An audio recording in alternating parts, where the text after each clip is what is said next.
All right, Shalom. I want to start off by giving all praise, honor, and glory to the Most High God, Yahweh, Ba'ashem Yahweh Shai, Ba'ashem Echak Wadash. Double honors to the apostles, elders, bishops at Great Millstone. I'm your brother, Rabbi Nat. Coming out with a lesson, Lord's will. This is edifying to the Lord's elect. Let's check the news real quick. I got an article I want to share real quick about when Duck went to Venezuela. One of the guards that survived is giving an account of what he experienced there with his new technology and his toys and stuff like that. Yeah, let's just go. Let me just start right there. I found this on NDTV. I was looking for it. I was watching something online. Somebody was bringing it out, and so I tried to find his transcript, but I couldn't find it. But I found this. It's on NDTV.com. It says not to be messed with. Venezuelan security guard who survived U.S. op.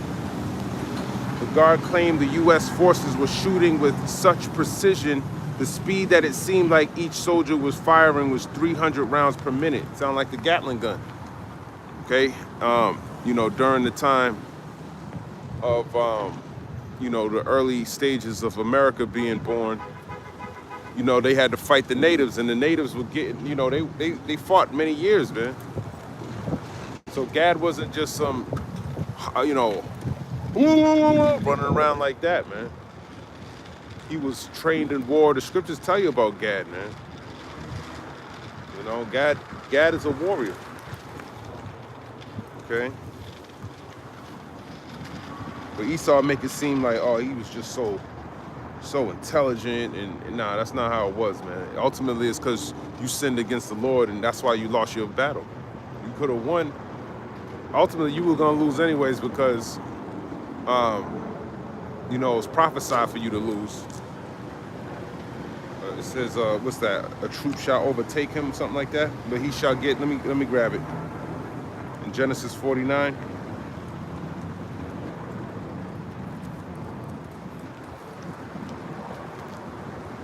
It says, Genesis 49:19. Gad, a troop shall overcome him, but he shall overcome at the last. So you're gonna overcome at the last. You know, ultimately, all the elect of Israel are gonna overcome at the last. But he's gonna give you the victory in these last days, man. With the remnant, the elect. They're gonna get the victory this time. Now Esau got a lot of technology. That's why I want to get into that, because y'all think Esau is soft and weak, and he's not, man. There's a reason why nobody wants to fight America, is because America got some shit up their sleeve that they ain't really telling you about. And they're gonna be using on y'all too. So this is why you want to get right with the Lord, man.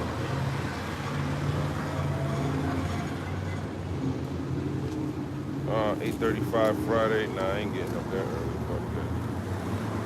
Okay, it says a Venezuelan security guard who was on duty during the U.S. operation to capture the country's Nicolas Maduro has revealed what transpired during Operation Absolute Resolve on January 3rd. They call it Absolute Resolve. You're hearing that word absolute a lot. Absolute immunity. What's that mean? Absolute resolve. Let me look that up real quick. Esau be leaving little breadcrumbs to his wickedness. Let's look up that term, absolute resolve. Search web. It said it's thinking. Operation Absolute Resolve refers to the recent U.S. military operation in January. We know that. I want the definition.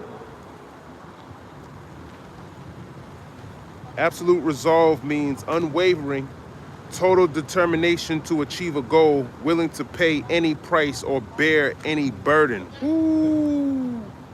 You ready to bear any burden? You think so? Absolute resolve. Let me grab this in the book of Isaiah 19. Esau is ready to bear any burden, he said. I don't think he means that.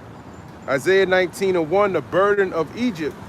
Behold, the Lord rideth upon a swift cloud, and shall come into Egypt, and the idols of Egypt shall be moved at his presence, and the heart of Egypt shall melt in the midst of it. So the burden of Egypt is these prophecies. You ready to burn?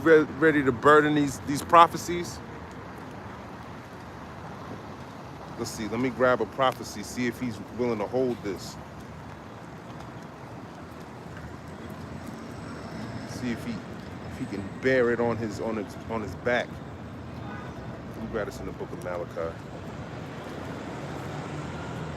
This stuff pisses me the fuck off, man. Just his mouth. When he opens his mouth, it just pisses me off. And I ain't talking about Doug. I'm just talking about Edomites in general. I picked up this white bitch yesterday, and I'm calling her a white bitch. That's what she is, man. A damn. The bitch called me she said, "Are you George?" I said, "Okay, you got that. You got that." She said, "Are you George?" At first, I kind of got mad, but then I'm thinking, I'm not even mad, man. We at the end of the days, bitch. You about to get shot in your face. Okay? You got to bear all of that. And then at the end, she won't give me a tip. Come on, man. I gave her a good review, too. Because at the end of the day, man, it's like, why go out your way even start talking shit? But it's just the spirit. It's just how it is, man. You hate me, I hate you. Hey, everything's all right. I'm glad we have that understanding. Malachi chapter 4. Bitch called me George. You know, a lot of young dudes that probably don't know about Curious George. That's what they sneak these little innuendos at you, man, to show you how much they hate you. A lot of it goes over your head.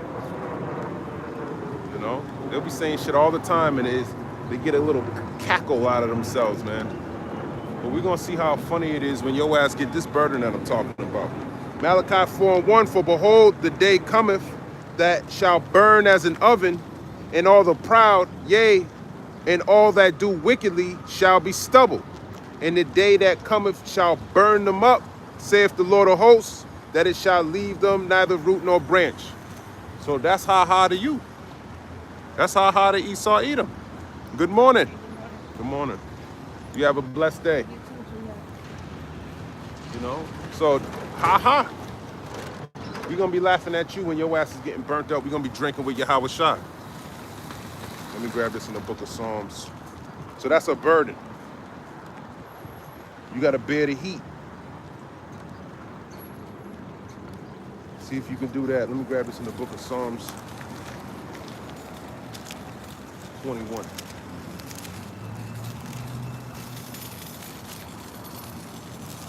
Ha. That's what I'm going to say. If the Lord will, I'm part of that number. I'm going to call you Sarah Connor in that time. From Terminator 2. When she was holding the fence, that's what I'm gonna call you. I'll call you Sarah. Psalms 21 in verse number 9. Thou shalt make them as a fiery oven in the time of thine anger. The Lord shall swallow them up in his wrath, and the fire shall devour them. So there you go. Fire shall devour you. Okay, so that's not fun, man. But since you clapped and was happy when we fell, we're gonna be rejoicing in your fall too. I was just thinking about that when I woke up this morning. I'm like, damn, you should have just wiped us away, man. You should have just killed all of us. Then you could have just had this whole land to yourself, run around, be a bunch of homosexuals, and just kill yourself. But no, you should have just killed us all. You couldn't even finish the job. Now we gotta come here and we gotta cuss your ass out and we gotta watch you die, man. That's how you know the Lord is in power. He said if we didn't leave a remnant, we would have been at Sodom and Gomorrah. And now we're still here cussing your ass out. But eventually He gonna allow us to put our hands on you. This is the book of Psalms, chapter 11, and verse 6. Unto the wicked he shall rain snares, fire and brimstone, and in a horrible tempest. This shall be the portion of their cup. That's right, this shall be the portion of their cup. You're going to drink the cup, man. So that's the burden you're going to be experiencing soon. Let me finish Absolute Resolve. A concept recently highlighted by the U.S. military's Operation Absolute Resolve in Venezuela, signifying extreme commitment and decisive action without compromise. It combines absolute, meaning complete, without limits, with resolve, firmness of purpose, steadfastness to describe an unqualified, relentless pursuit of an objective, often in high stakes situations like military or political actions. Ooh, that's a nice name, Esau. I like that. Back into the article, it says on January 3rd, absolute resolve on January 3rd, reshared by the White House Press Secretary Caroline Leavitt. That's her name, Caroline Leavitt. Chick that looked like she drinks red Kool-Aid out of kitty cups. She always got like a Kool-Aid mustache. She talks for the White House. Caroline Leavitt, that's her name. On X, a post quoting an interview with the Guard detailed what the Guard called a massacre.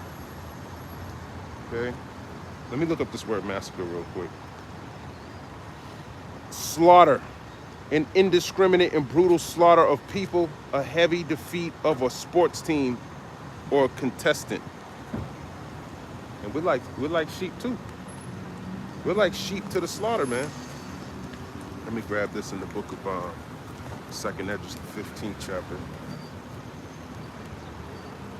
Since that's what's popping up in my head. 2nd Esdras, chapter 15. And I think it's 10. That's what I'm hearing in my head, man. 2nd Esdras 15, verse 10. Behold, my people is led as a flock to the slaughter. I will not suffer them now to dwell in the land of Egypt. There you go. So my people are led as a flock to the slaughter. Okay, and we over here, this is the slaughterhouse, America. Okay. It says, it was a massacre. We were hundreds, but we had no chance. The Venezuelan Guard said they, meaning the U.S. forces, were shooting with such precision and speed. It seemed like each soldier was firing 300 rounds per minute. We couldn't do anything. 300 rounds per minute, man. That kind of sound like an advanced Gatling gun. Same shit he was using on Gad. You know, a lot of these militaries, you ain't gonna make it, man. You know, even if you, Israel, those were Cuban soldiers, man. That shit ain't gonna help you, man. You can't win against this beast. And he's just showing you small glimpses of what he actually has. This nigga got laser beams. He got shit that it hasn't been brought out yet. This shit, on the news, I saw it this morning. They were talking about the Havana syndrome or some shit like that. They think this technology was being used in whatever the Havana thing is, man. I think it was some U.S., like he was using it on his own people.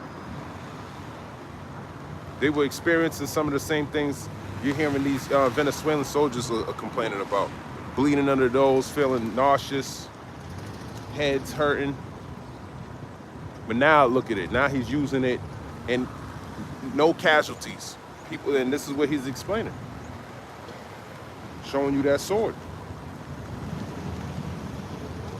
Okay. It says he claimed an unfamiliar weapon was used in the assault. At one point they launched something. I don't know how to describe it. It was like a very intense sound wave.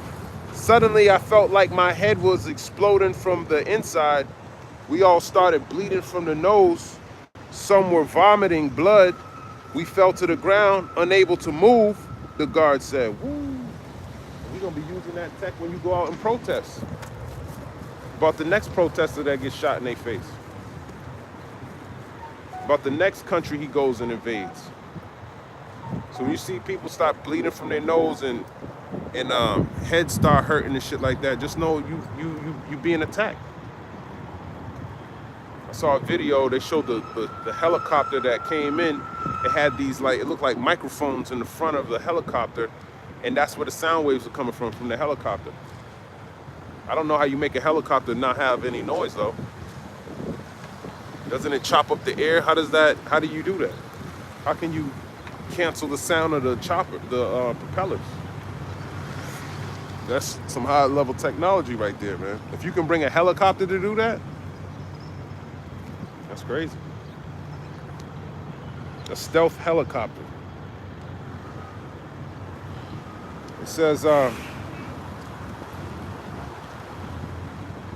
more than 100 people were killed during the U.S. attack that captured the Venezuelan president and his wife Celia Flores, according to Venezuela's Interior Minister Diosdado Cabello.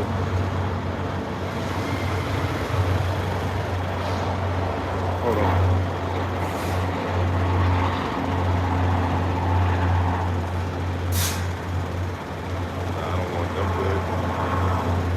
Diosdado Cabello. The Cuban government also confirmed that 32 of its nationals were killed during the raid. Cuba, a long-standing ally of Venezuela, has for years provided Maduro with security details and personnel throughout the Venezuelan military. No one from the U.S. forces died, Duck said. So there you go. No one from the U.S. forces died. Okay. So that says a lot about the U.S. military, man. What do you think these other governments are saying? But Iran said he's ready for war. So he must know about this technology, man. Maybe he got, who knows? A lot of people can talk shit. Can you back it up is the question. That's the question, man. It says, according to the Guard, Venezuelan defenses were caught off guard on the day.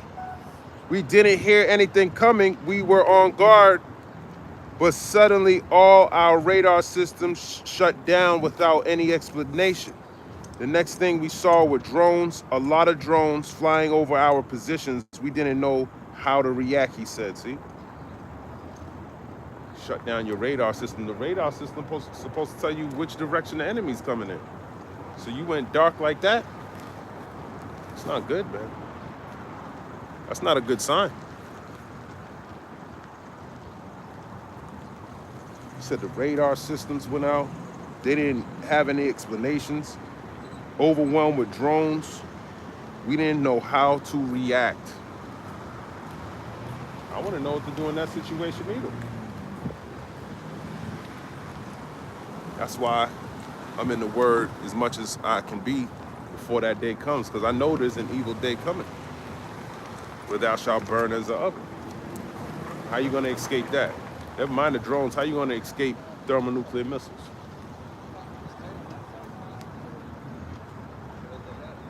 Helicopters arrived, barely 8. He estimated, from which a small number of U.S. soldiers descended, maybe 20 men, but those men were technologically very advanced. They didn't look like anything we fought against before, he said. So that sword is sharp, man. Just 20 men.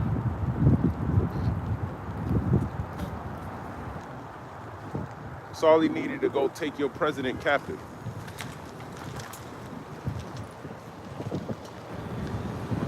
Asked whether his comrades were able to resist, he replied, not at all. Yeah, you couldn't resist at all, man. Those 20 men, without a single casualty, killed hundreds of us. We had no way to compete with their technology, with their weapons. I swear I've never seen anything like it, the guard said. Never seen, and he survived that shit. Maybe you can get an honorable discharge and come serve the Lord, man. And then you'll see, then Esau get to see what kind of technology the Lord got for his ass. He already see the tech, but he's still proud. But he can do this shit to y'all. You know, you other heathen nations. He could do it to Jake. You know, it don't matter if you're not gonna be saved by your sword, man. You're gonna be saved by the Lord. He's getting all the glory for the victory. Let's see if there's any more in this. It says the U.S. has defended the attack as a law enforcement action to detain Maduro on narcotics and weapons charges. A law enforcement operation. What do you say? A law enforcement. This dude he's funny, man. I call that kidnapping. But what you supposed to do, man? That's your enemy. You expect your enemy to have mercy on you? He was warning you before time. You were dancing. You started dancing. You were praying to Jesus Christ. Well, Jesus gave you your answer, man. He came and gave you some sonic weapons to bust your brain wide open. It says, hold on, I gotta finish reading this. Maduro has claimed he was kidnapped, and the U.S. actually was condemned by Venezuela's allies, including Cuba, Russia, China, Iran, and North Korea, as well as several Latin American countries. It also drew criticism from parts of Europe and the UN. The Guard warned other nations, "I'm sending a warning to anyone who thinks they can fight the United States. They have no idea what they're capable of. After what I saw, I never want to be on the other." Oh, shit. I never want to be on the other side of that again. They're not to be messed with. That's the Venezuelan Guard, man. No one wants to go through what we went through. Now everyone thinks twice. What happened here is going to change a lot of things, not just in Venezuela, but throughout the region, the Guard added. And that's pretty much it on the article. So, I was just thinking that,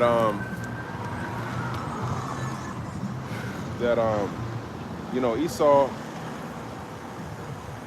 his sword is shopping, man, for a sword slaughter. Let me grab this in Ezekiel 21. And that's little shit, man. He's using shit like that on crowds and, getting people.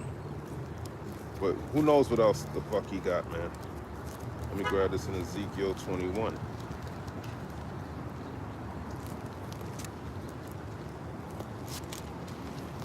Ezekiel 21. And where should I start?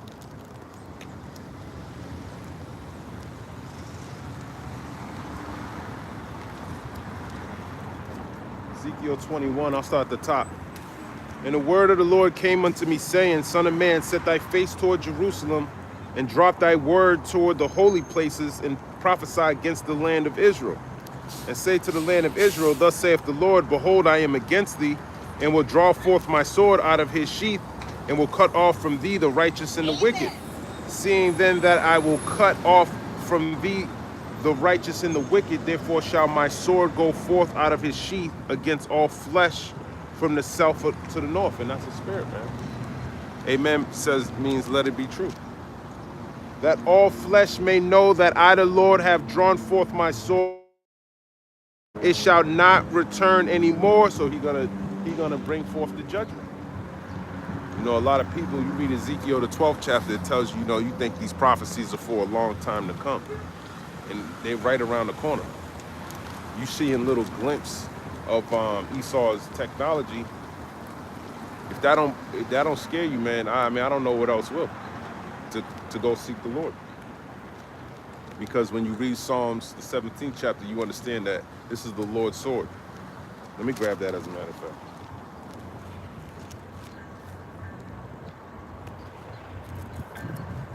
Let's grab that. I'm not gonna read the whole thing. I'm gonna get straight to the point, but that's a good psalm to read. Psalm 17 and verse number, I'll start at 10. They are enclosed in their own fat. With their mouth they speak proudly. That's talking about the so-called white man. They're enclosed in their own fat. They're living in their blessing. They got the fatness of the earth. They have now compassed us in our steps. They have set their eyes bowing down to the earth. Yeah, they bow down to the earth. They got satellites and shit. They can see you all the way from up top. They're probably looking at the crown of my head right now. Okay, they can zoom in on you from, they're like a hawk. Okay. Psalms 17 and 12, like as a lion that is greedy of his prey, and as it were a young lion lurking in secret places. He lurks in secret places because you don't know he's watching. You don't know what he could be looking. got ways to look through doors and shit, through the Wi-Fi. He got tech, man. Psalms 17:13. Arise, O Lord, disappoint him, cast him down, deliver my soul from the wicked, which is thy sword. So that's David, man. He understands what this devil got technology. Deliver my soul from the wicked, which is thy sword. So he's not praying to the sword to stop him, just like Maduro was doing. He praying to the damn sword, which is Cesaro Borgia.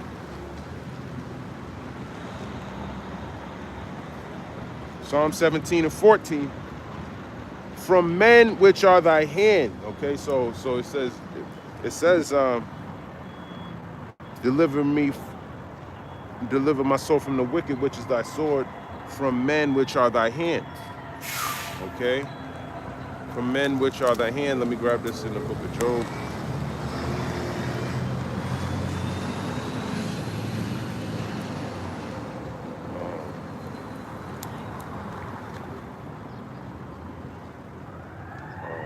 Job, KJV. Job 23 and verse 9. Actually, let me open the chapter up. Let me grab it in the blue letter real quick. Job 23, verse 9.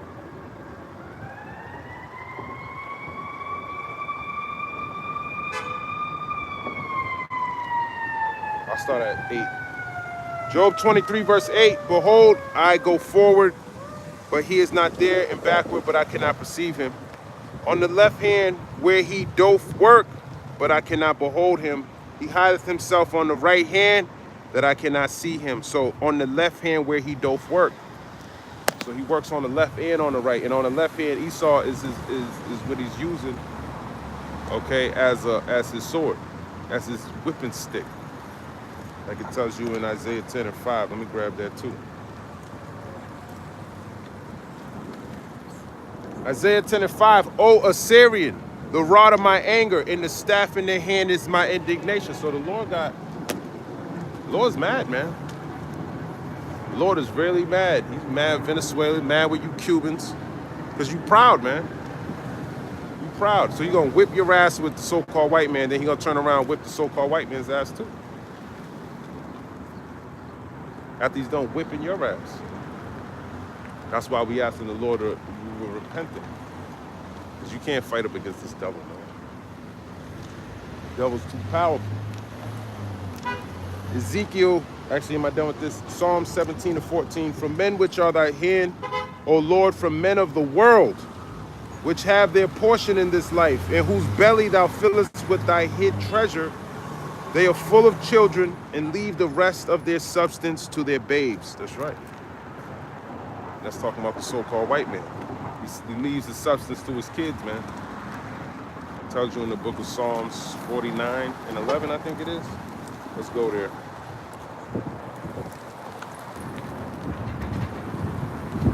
Psalms 49, verse 11. Their inward thought.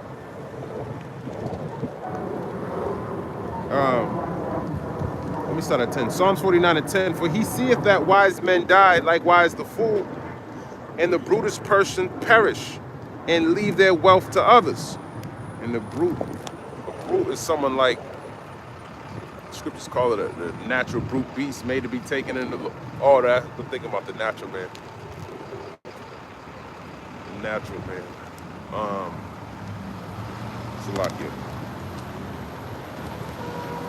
What's that precept? I'm thinking of something. Natural man. Let me see that precept real quick. KJV.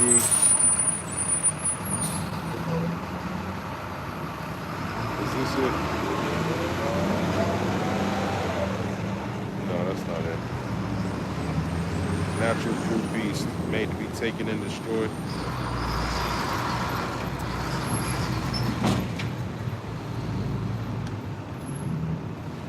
2 Peter 2, verse 12. But these as natural brute beasts, made to be taken and destroyed, speak evil of the things that they understand not, and shall utterly perish in their own corruption. Yeah, you're a natural brute beast if you don't have this understanding. okay? Made to be taken and destroyed. He says, and the brutish person perish. That's what made me think of 2 Peter 2, verse 12.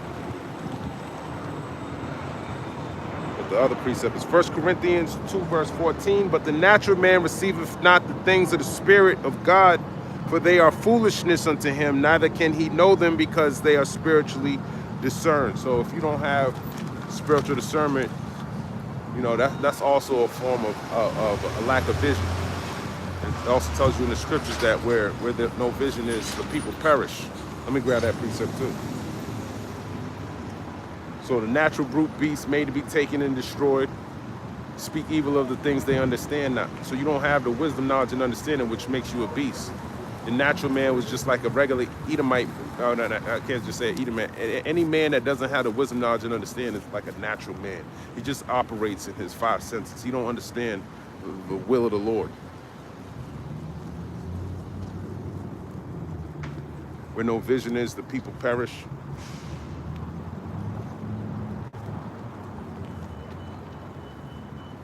Yeah, Proverbs 29, verse 18. Let me grab that. Proverbs chapter 29, verse 18. Where there is no vision, the people perish, but he that keepeth the law, happy is he. So where no vision is, the people perish, meaning if you don't have this wisdom, knowledge, and understanding, wherever there is no vision, nobody, you don't have the knowledge, you're gonna die. You're gonna die, man, because you're not preparing yourself for what's gonna come to pass. You know, you don't have that vision. You don't have the spirit of prophecy. Okay, you weren't warned of the times to come. So how can you prepare yourself for something you don't know nothing about? That's why you perish. Ecclesiastes chapter 9. I'll grab it. And verse 13, it says, this wisdom have I seen also under the sun, and it seemed great unto me. There was a little city, and few men within it, and there came a great king against it, and besieged it, and built great bulwarks against it. Now there was found in it a poor wise man, and he by his wisdom delivered the city, yet no man remembered that same poor man. So there you go. You got a king besieging a city, which is the Edomites about to besiege Jerusalem just like 70 AD. And you had this poor wise man telling you about it, but you didn't remember you didn't remember him. Meaning you didn't give any you didn't want to take heed to what he was saying. And that's why the Lord sets up men like that. He put them out there, and that's how you know when you actually do the work, you see why these people should die. You see it. He gives you that vision, man. They might not listen, but the people who got the vision, they see it too. They say these people are done, man. And it ain't because you're proud and you think, oh, well, I know something. It's not being puffed up in the spirit at all. It's just the Lord reveals a lot of things to you, man. And it's all spiritual. It's not how somebody's dressed. It's just, you can feel it. It's all through the spirit. It's not something you can really put in words. The Lord's just giving you that understanding without, you just feel it. You hear it, you see it.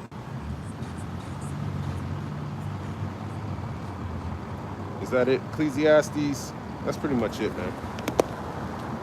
Let me go back, let me finish this. Psalms 49 and 11, their inward thought is that their houses shall continue forever, and their dwelling places to all generations. They call their lands after their own names.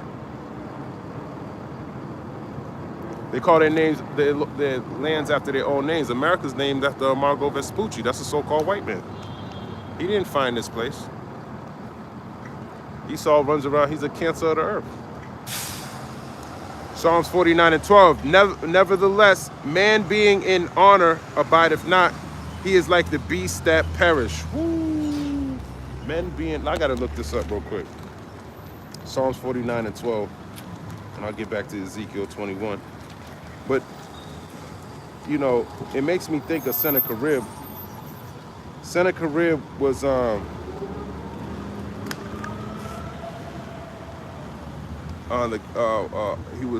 he was like the king of Assyria or something like that. Psalms 49 verse 12. What time is it? Psalms 49 verse 12. Even when a man is rich, famous, or powerful in honor, he does not remain in that state. He will die just like an animal. Wealth and status do not give eternal life. Woo, hoo, hoo, hoo. Yeah. Yeah, Esau. That's what he coveted so much. Wealth and honor. That don't give you eternal life, man. Let me grab this in the book of Ecclesiasticus, chapter 10.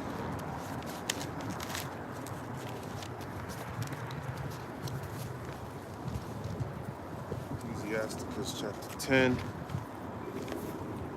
My apocrypha is getting messed up, man. I probably need a new one, but I'm just gonna mess that one up too.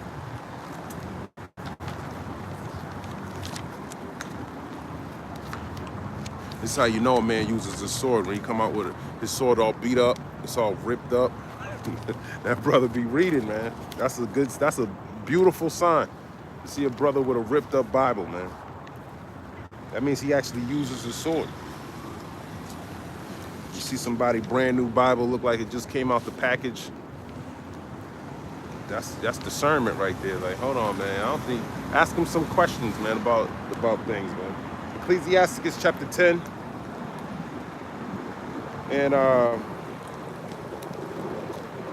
20. I'll start at 29. Ecclesiasticus 10 verse 29. Who will justify him that sinneth against his own soul? And who will honor him that dishonoreth his own soul? That's a question mark. Okay, Esau dishonoreth his own soul, man. The scripture that says, what's something about gaining the whole world and losing your own soul? That's what Esau got. He got the whole world, but he ain't got the Lord.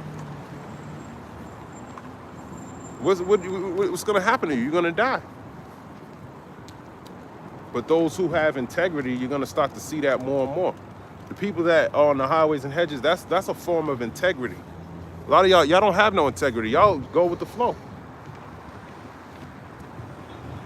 Ecclesiasticus 10 verse 30. The poor man is honored for his skill. That's right. The poor man's honored for his skill. You see Jake basketball. He's rapping. He's dancing. He's performing. Entertainment. He's working. That's what you get honored for. And the rich man is honored for his riches, just like Esau. No one really likes the so-called white man. I was watching this video last night. This nigga Esau, he had this beautiful woman. I don't know if it's his wife. He went out to a nice dinner in Miami. He came out. He was giving his, telling, this was an expensive restaurant. I spent about $600, and he's giving his review. And he said, it was good and all that. And then his wife is speaking. And it's just like, who the fuck got $600 to go spend on some? He said he bought like French fries and a burger for $600. These dudes are fool, man. I just can't. My mind ain't. But that's probably why she beautiful woman, man. Beautiful woman. Dumb as shit. Just dumb as hell. Beautiful and just straight dumb. And that's why she's with Esau. Even the so-called white woman. So-called white women would love to be with a Jake. She fantasizes about it. Okay? Because in all actuality, all the women belong to Israel. All these women belong to us, man. All of them. Nothing belongs to Esau, man. And through the spirit, they know that. They don't want to be with. They're captive. Okay? And we ain't going to be able to get all of that until we get into the kingdom. Ecclesiasticus chapter 10. So the rich man's honored for his riches. So the reason why I'm bringing that story out is because she's a beautiful woman. She probably want to be with a man that can spend $600 on stupid shit like that. Just so she can go in some really high class restaurant and eat the same shit you could go down the street and buy at the damn supermarket, you know? And she said the food wasn't even that great, but she was happy because, you know, she got that security. Nobody want to be with Jake because Jake ain't secure. Jake ain't sitting on, you know, a bunch of shit, man. He's going through the curses. Nobody want to be around nobody that's going through curses, man. That's how these women are, though. They want to go, but they're like a vector. They show you where the power is, the point of power. They show you where the power's at. They show you where the money's at, man. That's what they covet. That's why you can learn from the beast, man. They'll tell you a lot of information if you got a discernment. And that's another sign that shows you who's running the world. Now that Edomite, he probably just a regular degular, but he ain't going through the curses. Now you're gonna see some so-called black, Latino, Native American men having money, but they're wicked. I was watching some, you know, people who are prospering in this world, they don't have any integrity, man. That person, when the stock market crash, he gonna jump off a building. His woman gonna be looking for a so-called. When shit go bad, that's when our value goes up. When shit really hits the fan, these women gonna be like, oh shit, man, I gotta go find me a so-called black man. I gotta get the fuck away from this nigga. This nigga gonna kill the whole family. Just like that Edomite dude in, he got mad over a San Francisco game. He don't even know San Fran's doing good now. They just beat the Philadelphia Eagles. Nigga got mad, killed everybody and himself. And San Fran's still playing. They playing good, man. They might make it to the championship. You want to sniff coke and then fucking blow away, kill the girl, kill Esau, man. He ain't got no integrity. Because he's not really a man. He's a boy. A selfish little spoiled brat. Okay? So these afflictions, you're going to be thanking the Lord that he put you through everything he put you through. Even if you got ailments in your body, that's more reason not to give a fuck about yourself, man. Not more reason to want to arise and depart out of this place. Paul had a thorn in the flesh. So you got to thank the Lord, man, for all these things. Because when these things, these burdens that Esau wants so absolute resolve, you ain't got that, Esau. You ain't got no absolute resolve. Only the elect got absolute resolve. You don't got no faith. It tells you in the book of Job, the 11th chapter, your only hope is the giving up of the ghost, which is your spirit. You're going to want to leave when times get tough.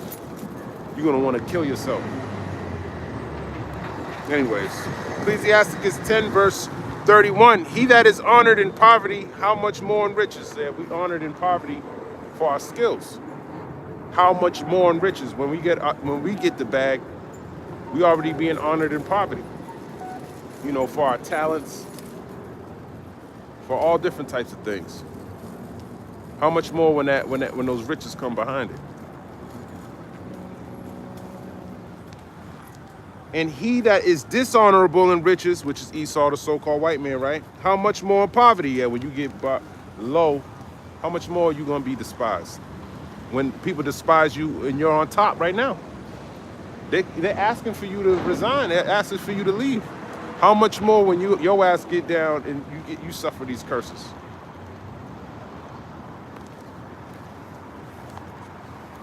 Anyways, let me go back to Isaiah 10, jump back to Ezekiel, the 21st chapter. And let's keep it moving, man.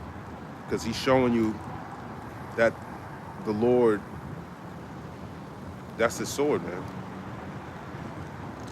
Isaiah chapter 10, verse 5, O Assyrian, the rod of my anger and the staff in their hand is my indignation.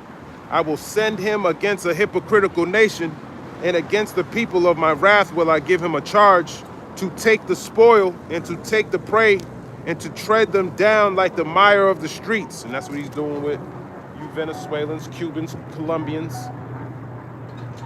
Okay, he's gonna tread you. You're a hypocritical nation. A hypocrite is an actor. You act like you love the Lord, you don't. So the Lord's gonna come, he's gonna whip your ass for that. He's gonna kill you. He's gonna use sonic weapons, make your brain feel like you're about to explode, make your nose bleed, make you throw up, make you lose, make you get slaughtered. Okay? Because you're a hypocrite. And that's righteous. That's what the Lord does. He don't do any iniquity. So what will happen to these people? They don't understand that it's coming from the Lord. Okay, the real battle is this word. That's most important, so you can repent. That's the real battle. Isaiah 19 and verse 17. And the land of Judah shall be a terror unto Egypt. Everyone that maketh mention thereof shall be afraid in himself because of the counsel of the Lord of hosts, which he have determined against it. So Judah's going to make terror in the land of Egypt. And that's what we're doing now with this word. Making terror. But ultimately, I think, according to the book of Micah, the 5th chapter, he's going to give us the power that even our enemies can't resist us. He gonna lift up a standard. He gonna give us power. And what can they do against us? We gonna be the battle axe in that time.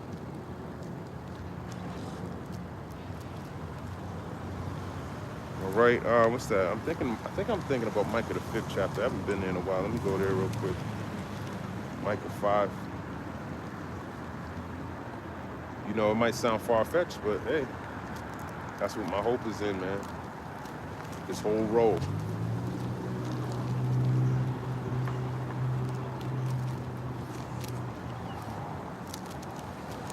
My hands are too cold.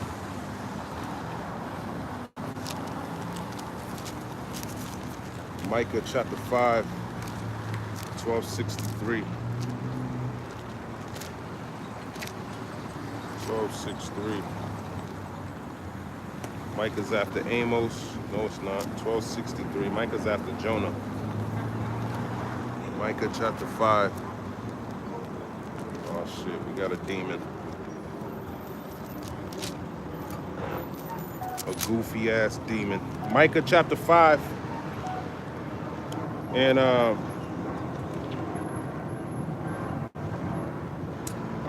man.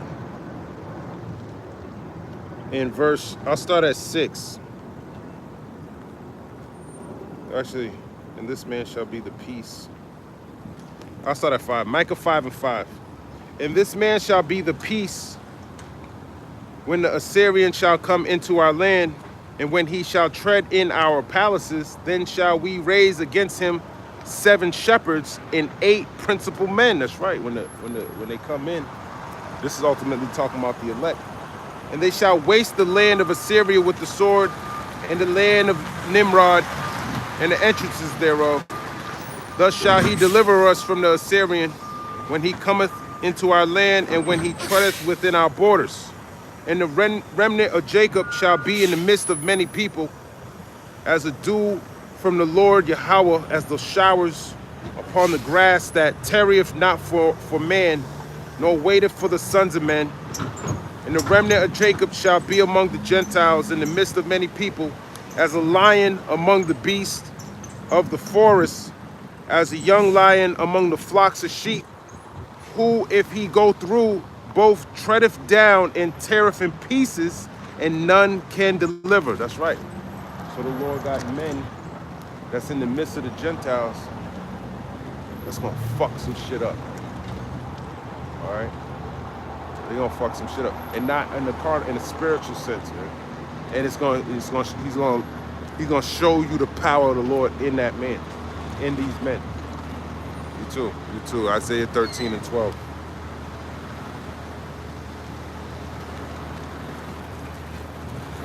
Isaiah 13 verse 12. It says, I will make a man more precious than fine gold, even a man than the golden wedge of Ophir. So that's better than gold, man. A man's gonna be better than gold. You ain't gonna have any gold anyways. Esau's gonna be robbing you too. He's gonna be taking your gold, confiscating it. Okay? So A man's going to be more precious than fine gold in that time. And these women are going to want to be with a man of the Lord in that time. Like it tells you in the book of Isaiah 4:1. Let's grab it. Isaiah 4:1, and in that day 7 women shall take hold of one man, saying, we will eat our own bread and wear our own apparel. Only let us be called by thy name to take away our reproach. So they're going to want to be taking their approach away. Okay, they're going to want us, they're going to want to be with us. A man of the Lord, not just any man. You're going to want a man of the Lord, because when you read Isaiah, the 3rd chapter, it talks about that there's a war that's going to be coming. There's going to be few men left in the city. Luke chapter 1 and verse 20.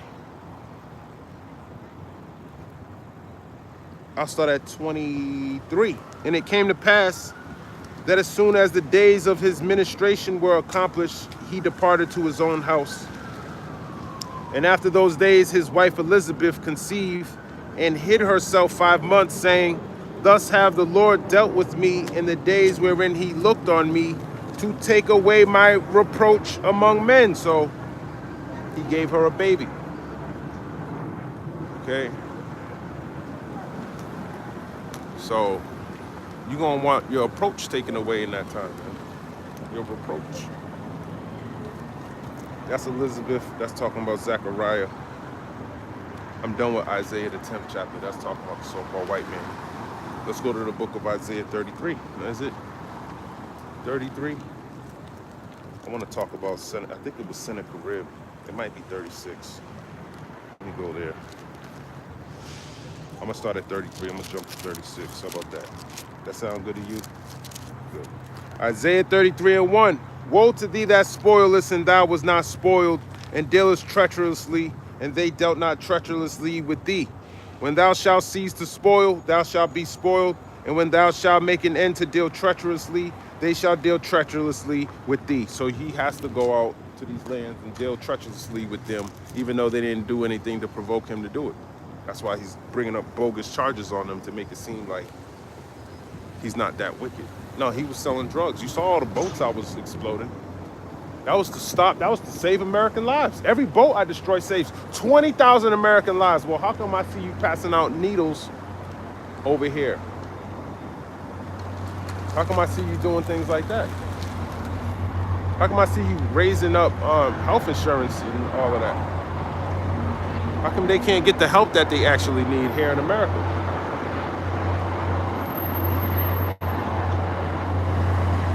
Okay? That's what I wanted to grab there. Now let's jump to the Isaiah 36.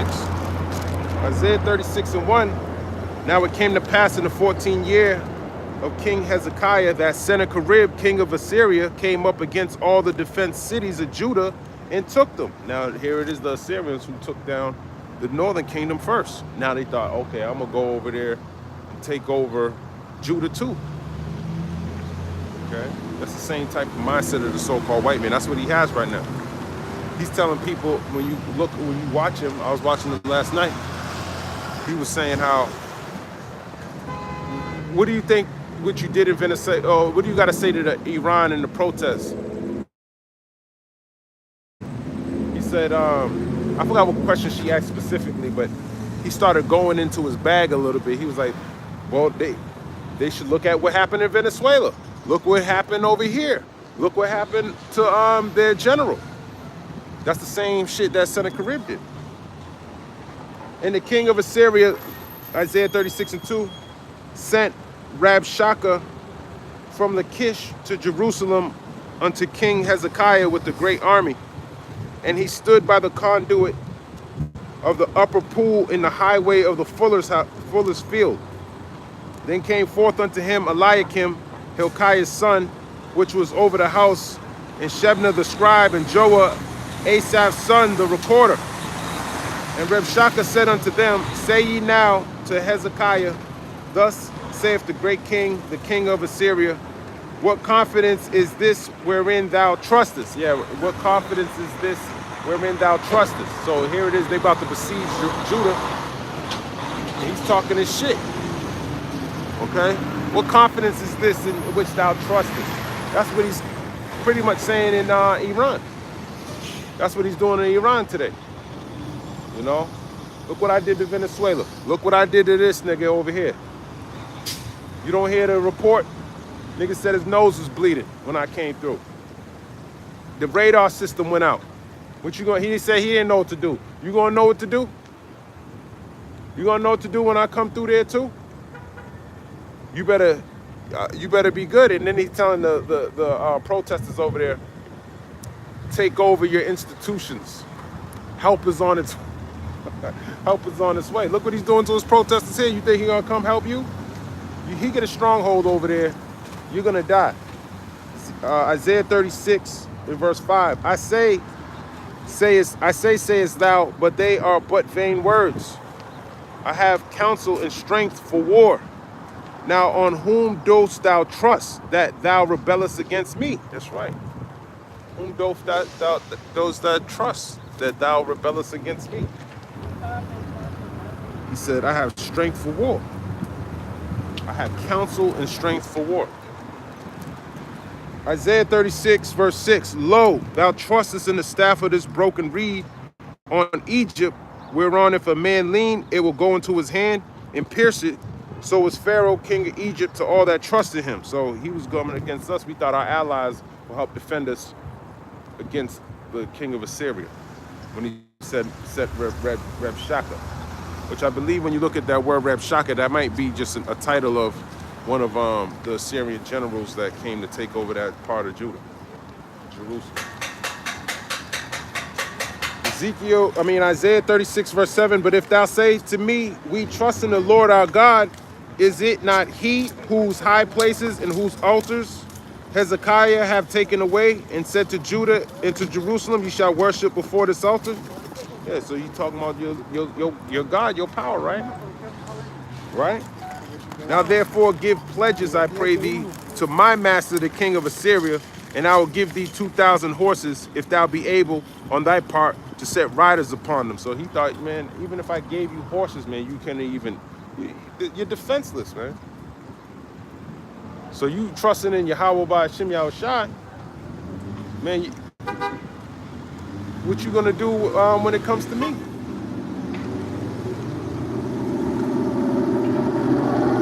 He said, if you say, we trust in the Lord our God, is it not he whose high places and whose altars Hezekiah have taken away? He said to Judah and Jerusalem, ye shall worship before this altar. That's right. You shall worship before this altar. Isaiah 36 and 9. How then wilt thou turn away the face of one captain of the least of my master's servants, and put thy trust on Egypt for chariots and for horsemen?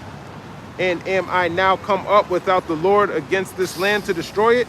The Lord said unto me, go up against this land and destroy it. So now he's saying, yeah, your God told me to come over here and destroy you. Okay? Pretty much your God's with me. I then said Eliakim and Shebna and Joah and unto Reb Shaka, speak, I pray thee, unto thy servant in the Syrian language, for we understand it, and we speak not, and speak not to us in the Jews' language in the ears of the people that are on the wall. Yeah, well, speak to me in your language, because I don't want everyone to hear your rhetoric. Okay? But Reb Shaka said, have my master sent me to thy master and to thee to speak these words? Have he not sent me to the men that sit upon the wall, that they may eat their own dung and drink their own piss with you? That's right. So he doubled down on it. Probably still speaking. He's probably still speaking Hebrew. They're gonna eat their own dung and drink their own piss with you, because I'm gonna besiege this motherfucker, and you're gonna be screwed. Isaiah chapter 36, verse 13, then Reb Shaka stood and cried with a loud voice in the Jews' language and said, hear ye the words of the great king, the king of Assyria. Thus saith the king, let not Hezekiah deceive you, for he shall not be able to deliver you. Yeah, so Hezekiah was the king of Judah. You know? Yeah, he shall not be able to deliver you. You know, trying to cause that division, putting fear in them. Neither let Hezekiah make you trust in the Lord Yahweh, Bahashem Yahweh Shai, saying the Lord Yahweh will surely deliver us. This city shall not be delivered into the hand of the king of Assyria. Don't let them talk to you about Yahweh Bahashem Yahweh Shai. Or Yahweh in that time. Like I told you, he's with me. That's why I came here. He told me to come over here and fuck you up. You didn't read Isaiah the 10th chapter? Read Isaiah the 10th chapter. You're a hypocritical nation. Isaiah 36 verse 16. Hearken not to Hezekiah, for thus saith the king of Assyria, make an agreement with me by a present, and come out to me, and eat ye every one of his vine, and every one of his fig tree, and drink ye every one the waters of his own cistern. Yes, yeah, come serve me. Come. Don't just forget Hezekiah. Forget Yahweh Bahashem. Just come serve me. Okay? And you're going to drink of your own vine, drink out of your own cistern, everything will be all right. Until I come and take you away to a land like your own land, a land of corn and wine, a land of bread and vineyards. Yeah, I'm going to take you to a beautiful land. Corn and wine. Better than Jerusalem. Beware lest Hezekiah persuade you, saying the Lord Yahweh will deliver us. Have any of the gods of the nations delivered his land out of the hand of the king of Assyria? Yeah, did they help the northern kingdom? You saw what we did to them. We replaced them. We got our people in there now. Yahweh didn't help the northern kingdom. What makes you think he's going to help you? Where are the gods of Hamath and Arphad? Where are the gods of Sepharvaim? And have they delivered Samaria out of my hand? Well, they were worshiping idols. Yeah, but where are those gods? They didn't deliver them. That's why they got their asses kicked. Just like you so-called Negroes, Latinos, and Native Americans. Y'all worshiping idols. You should learn about this is written for our learner, Romans 15:4. This same shit's gonna happen all over again. Why? Because this nigga is in power. He gonna cut off your water. He gonna cut off your food. He gonna have his pastors tell you, listen, Jesus loves you. I'm gonna send you to a land of corn and wine if you just take this device. A new world. Isaiah 36 and verse 20. Who are they among all the gods of these lands that have delivered their land out of my hand, that the Lord Yahweh should deliver Jerusalem out of my hand? But they held their peace and answered him not a word, for the king's commandment was saying, answer him not. Then came Eliakim, the son of Hilkiah, that was over the household, and Shebna the scribe, and Joah the son of Asaph the recorder, to Hezekiah with their clothes rent, and told him the words of Rabshakeh. Okay? So there was plenty of reason to fear and do all these things. Now, I don't have time to get into every single thing because I got to go. But I do want to grab one precept because his ass got destroyed. Why? Because the Lord lifted up a standard against this nigga. Okay. This is in the book of Ezekiel. I don't know why I keep saying Ezekiel because I got to go back to Ezekiel. Shit. Isaiah 37.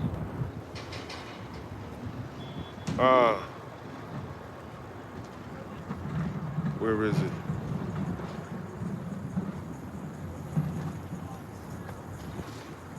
Where is it? I'll start Isaiah 37 and 34. By the way that he came, by the same shall he return, and shall not come into this city, saith the Lord Yahweh. For I will defend this city to save it from my own sake, and for my servant David's sake. Then an angel of the Lord went forth and smote in the camp of the Assyrians 185,000. And when they arose early in the morning, behold, they were all dead corpses. So Sennacherib, king of Assyria, departed and went and returned and dwelt at Nineveh. And it came to pass, as he was worshiping in the house of Nishrosh his god, that Adram Melech and Sharezer, his son, smote him with the sword, and they escaped into the land of Armenia, and Esarhaddon, his son, reigned in his stead. So he got he got put to death by his own, internally by his own family. His sons killed him. Now we got the modern day Assyria. So there's so many things that can happen, okay? There's so many things that can happen, man. There's a lot of things on the table, man. Pride coming before destruction. Let me finish Ezekiel 21 since I keep quoting it, but I gotta go. Ezekiel 21, and I'll start at 8. Again, the word of the Lord came unto me, saying, Son of man, prophesy and say, Thus saith the Lord Yahweh, say a sword is sharpened and also furbished. It is sharpened to make a sore slaughter. It is furbished that it may glitter. Should we then make mirth? It contemneth the rod of my son as every tree. And he have given it to be furbished that it may be handled. This sword is sharpened, it is furbished to give it into the hand of the slayer. Okay, so ultimately, this precept goes into multiple different things, but he's sharpened for that sore slaughter, man. All right, and that's why his technology is getting better to the point where you're not going to be able to defend yourself in any form or fashion. You're going to need the Lord to protect you. Okay, Ezekiel 21:12. Cry and howl, son of man, for it shall be upon my people, it shall be upon all the princes of Israel. Terrors by reason of the sword shall be upon my people. Smite therefore upon thy thigh, because it is a trial. And what if the sword contemn even the rod? It shall be no more, saith the Lord Yahweh. So there you go, man. It's for his people. But he's going to use it, and then he's going to destroy it too. Okay? But what else did I want to get? That's pretty much it. I'm going to end it here.